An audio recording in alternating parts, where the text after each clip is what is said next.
life without parole. And Mark Hayden, whose wife was killed, got 25 years with 18 minimum. And after the killings, a movie was actually made, and the movie's just called Snowtown. And the town of Snowtown, which obviously, is a tiny town, is considering changing its name. Yeah, there was an article kidding. about that. Wow. So yeah, I'd never heard of those. There's crazy, and there's so many names, but it's essentially John Bunting, Robert Wagner, John's a mastermind, Robert helped, James Velasquez just kind of brought in people, but was there. Well, and as a kid, he probably got talked into it. Yeah. But yeah, that's the Snowtown murders. Ew. So thanks for the snow theme. Wow. Never heard of it, and it's a super brutal... That seems like one that, like, other podcasts and other true crime with content would do, because it's... Yeah.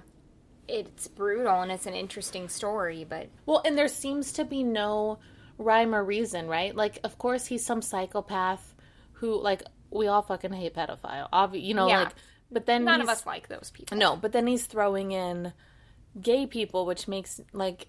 Then that's what makes you a piece of shit. Yeah. But none of his murders even become about that. Then he's murdering to get welfare checks, and he's murdering disabled people. And then he's murdering to eat someone, and then he's murdering to get his girlfriend to leave him alone. So it just makes no fucking sense. If it's really this twisted stuff, he doesn't even stick with that, for a lack of a better way to say it. It's just crazy town. He just wanted to kill people. Yeah, and that's all. Absolutely. And he just found excuses. Yeah. And it's amazing that so many people helped, and they went under the radar for so long. Oh, I know. When you think of, it wasn't just, even 3 working together is a lot. But then when you think about Elizabeth helping, and Barry helping, and Thomas helping, and Suzanne, that's a lot of people helping. That's a big ratio of that town. Yeah. 400 people, like, a lot of people in the town. That's 50% of that whole town. Yeah. The math adds up. Yeah. Wow. Yeah. Okay. So that's what I found for snow. Well, that was a good research. Very interesting. Yeah. The weird cannibal bit was... I'm like, yeah, it was so interesting. Tell me more. That was good. Yeah. So we have a secret about our beer. It's giant, and we're not going to open a second one because it's like a special release, so it's a giant bottle. So we're just going to keep drinking Santa's butt. Santa's butt. And we'll tell you more about Santa's butt. Ooh, I like going first because then I just get to sit on my Santa butt. Sit back on your Santa butt and listen to a tale. Okay. Santa doesn't have a tail.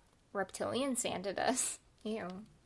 What if reptilians... What if Santa's a reptile? I don't know. He might be. I feel like he would be because he lives forever, so... You would know. You're a reptile. Well, I can't tell you. Santa's real, by the way. I'm Caitlin, and I'm from the North Pole, and I believe in Santa Claus. I have a shirt that says Santa doesn't believe in you either. And I think that's funny. I literally lived in North Pole. That's the town. So joke's on you, whoever said it wasn't true out there. The North Pole is real. It's a real place. It Santa, is. I know him. Oh my God. I do. Actually, funny story. There's a guy in North Pole who legally changed his name to Chris Kringle, I think. Yeah. Really? He was allowed to do that? Or Chris Claus. I don't know. He changed his name to whatever. To be Santa Claus. And then he ran for like council or something. So he sits on like the council or the board or whatever for the town of North Pole. But his legal name is Chris Kringle. Or North Chris Pole. Claus or whatever. Yeah. That's cute. Yeah. That's hilarious. And that's the town I lived in. I love that. It's lame and cute. And cold as fuck. And I thought it was cold here today. What's the coldest temperature you've ever been in? -10. 70 below. Ugh. No. Okay, so I posted on Facebook that I said, ooh, it's finally getting chilly here in Phoenix. Because I went to a brewery last night and sat outside, and it was fairly chilly. I don't know what temperature it was. It was probably like 50 or something. It was chilly. We sat outside too at that Sleepy Whale. Oh, yeah. So it was pretty chilly, but then people on Facebook that I know were like, ha ha ha, 50 isn't cold. Like, shut up, blah, blah, blah. And I was like, okay. But do you guys have to suffer through 115 degrees for 4 months? No. Shut up. Well, we're allowed to... I wasn't shushing you. Sorry. I was trying to shush my burp. That looked like I was like, wait. I was like, oh, wait. Yeah. I put my finger up. But it's all relative. And I like finally see how much, because in like growing up in Alaska, it would be like 20 below and then it would be like 10, 20 above. Mm-hmm. We were out in shorts at 20, 30 above because that's a 60-degree difference, whatever. Yeah. So you're like, oh, it feels nice out here. Right. So it's the same here when it's 110 and then it goes down to 70 or 60. It's chilly. 60 feels cold because it's a 60. Like, it's about the difference. Like, it really is all relative. Yeah, exactly. So, everyone be nice to each other. So, Santa butt out of this. Get your Santa butt. That's all. Just get it. I'm trying to think. We're not clever. Butt out. Santa butt out. Yeah. Let's get Santa Claus tattoos. On our butt or our face. Let's get this particular drawing of Santa tattooed. Absolutely not. Why not? You would love that. I kind of want to get a tattoo of my dog's face.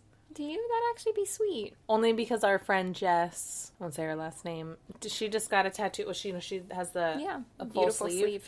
She just got a tattoo of her dog. Did you see that picture? Aww. Of her dog's face, like on her. It looks this nice. part of your body, and it looks really cute. This part of your body is like your inner wrist. I couldn't think of the name. But I was like, that makes me want to get a tat of Leo. It's okay. I at work the other day was trying to describe my wrist, and I also couldn't think of the word, so I said my arm ankle. We like tattoos. I just got a tattoo of a T-Rex skull on my foot. I already have a tattoo on the top right, on my right foot, and that's a sparrow. So on my left foot, I got a fucking T-Rex skull, and I love it. I guess I just got my little tree. That was a couple months ago. Yeah. I got a little, like, pine tree. And our big fan, Gabrielle, had your kids, had your wife, was like, I have to show my daughter. She loves tattoos and dinosaurs. And I was like, my kind of girl. Cute. I also love tattoos and dinosaurs. Do you guys have tattoos? Yeah. Just send us a picture of them if they're appropriate. Yeah. If they're not on your butt. Yeah. Or if they're on your butt, DM them to Sarah at party. I'm gonna get solicited butt pics. By Caitlin. Oh, thanks. You're welcome. Sorry. It's a wonderful season. Oh, you guys, okay. Don't tell Sarah, and she's not listening. I'm making her not plug her ears. Okay. Help me out with some obscure themes. Like, other than toilet, what else can I throw our way? Because this is going to be fun. So throw some challenging themes our way. And now Caitlin is plugging her ears. But if they're impossible, we will not do them. Don't be dicks. Just kidding. She was listening. Oh, is that what you were going to say? No. Oh. Go ahead and tell your story. You've had enough of Santa's butt for tonight. Santa's butt's making me crazy. Okay, so you may know this case, and you guys, other podcasts have done this case before. We usually try to pick ones that most people haven't done, so we can all hear some new content. But this case fascinates me so much that I wanted to do it on my own. 2 burpees, get down. Even you. And you. No, I will not. So I am doing the case of the Yuba County Five. I don't know that. Excellent. I've never heard of that. She doesn't know it. Well, really only Should I know? Only 1 or 2 larger podcasts have done it. I think Generation Y did it, but usually they're other not people big. did it. Just kidding. Generation Y is pretty big. I mean, they're not like MFM, but they're big. Okay, so my sources are: buckle in, roller coaster pads down, got your helmet on. You won't need it for this one. You probably won't need. Oh, she's got it. Okay, and you won't need your mouth guard because if you put it in, you can't talk. She threw it out. Okay, and then she reverse put everything back on. And now she's twerking with her upper body. Whatever that is. So my sources are an article by Benji Eagle for SACB, an article by Emily Thompson for Morbidology, one by Cynthia Gorney for the Washington Post, and one by Jack Rawson for Mental Floss. I agree, you guys. She just made all those names up. I'm glad I took that mouth guard out. It's my friend in high school. We had to do a long paper and then cite our sources. And he decided to do, made-up sources in between to see if he'd get in trouble. And he did, bend over and, things and the teacher did not notice. Is there a Seymour? I'm looking for a Seymour Butts. I want a Seymour Butts. I'm looking for Amanda. Amanda Hug and Kiss. Can I get Amanda Hug and Kiss? Bend over. That's all Can anyone bend? Is there a bend over? That's all I have. Sarah, have you seen Bend Over? Ivana, is there an Ivana here? Ivana Hug and Kiss? Ivana Hug and Kiss. Ivana Hug and Kiss. Where are you? Anita Butt? Is there an Anita Butt here? I need a butt. Real mature, Sarah. I will not play along with these shenanigans. Okay, fine. Santa's butt is getting to my head. Santa's butt is doing crazy things to you. Santa's butt is only 6%, but I am... We just are sitting here looking at each other. Goodbye. Okay, Yuba County 5. So, Yuba City, California, in the 70s, had a really forward-thinking, for the time, program for the mentally handicapped. That's where these 5 men, who soon became good friends, met. All men in this group where we're going to talk, it's Yuba County 5, so there's 5 of them, were in their mid-20s to early 30s, and they all had their mental handicaps in common, which is how they met in this program that Yuba City, California had. These men, which mine also has a lot of names, Jack Madruga, Gary Mathias, Ted Weher, Jack Hewitt, and William Sterling. Again, I agree she made these names up. Like, they are agreeing with them. And you can't, like, yes, I agree, guys. These 5 men, though they all had mental disabilities, were all not even fairly, they were all very self-sufficient. But they all... Don't look at me. It's the Weher. I was laughing at my hand. How did you know? Because, of course, it's Weher. It sounds like Wiener. You know, people actually have the name Wiener. I wish I did. Are there any single men out there with the last name Wiener? Because I would like to marry you. This is Sarah speaking. Oh my god, it's Caitlin! I'm Sarah. Caitlin's the weird one. Bruising on Santa's butt over there. Okay, go. Okay. So they were all self-sufficient, but they all lived with their mother, grandmother, things like that, but they all, like, had jobs. Most of them could drive. Like, they had relatively subtle, like, mental handicaps or mild mental disabilities. Okay, so in February of 1978, this group of friends was super, super excited because they had a really big event coming up as part of the mentally handicapped program they were part of. It was the Special Olympics basketball tournament, and their team qualified. And so their team was competing, and they were stoked about it. They all played on the team, and the game was scheduled for February 25th.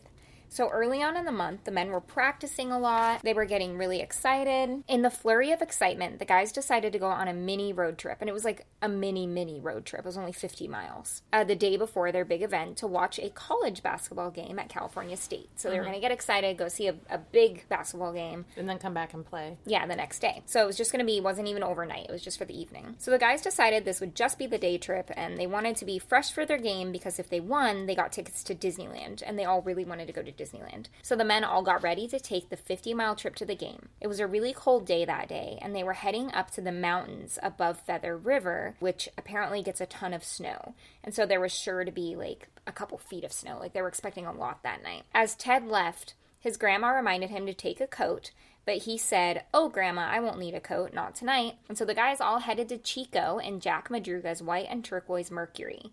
And Jack Madruga was driving. And on all accounts, everyone had a great time at the game. People saw them, they went to the game, so on and so forth. Their team, the team that they were rooting for, won, so they were super excited. And after the game, they all climbed back into Jack's car to head back to Yuba City to get some rest before their big game the following night. Before they hit the freeway home, they stopped at a convenience store called Bear's Market, and the cashier remembers seeing them there. They bought a Hostess cherry pie, a Langendorf lemon pie, a Snickers bar, a Marathon bar, 2 Pepsis, and a bunch of milk, which was most likely to enjoy on the ride home. It was 10 p.m. They wanted pie, milk, candy. They had a great time, and they just wanted some good old lost snacks. me at milk, but you had me at everything else. Maybe, I'm guessing the milk was to wash the pie down. Maybe someone there was kind of a milk and pie kind of guy. I get that. I've been there. At 10 p.m. they went to Bear's Market, and then that's it. No one saw them again. What? They disappeared. So that night, Ted's grandma noticed that Ted hadn't returned home at 5 a.m. She woke up with a bad feeling. She actually had a bad dream, and got up at 5, went and looked in his room. But his bed was unslept in and exactly the way he left it, with his Special Olympics jersey laid out in prep for the big game. Oh. Which was now to take place today. It was now the day of the game. Nervously, Imogene, Ted's grandma, called Bill Sterling's mom, another one of the guys in the car, and Juanita. Juanita said that Bill hadn't come home either. Neither did Jack, Gary, or the other Jack, because there's 2 Jacks in the group of 5. They were all just gone. So their families waited just in case the men had decided to stay overnight. After all, there weren't any cell phones at this time. It was the 70s. So they're like, well, maybe they got tired, you know,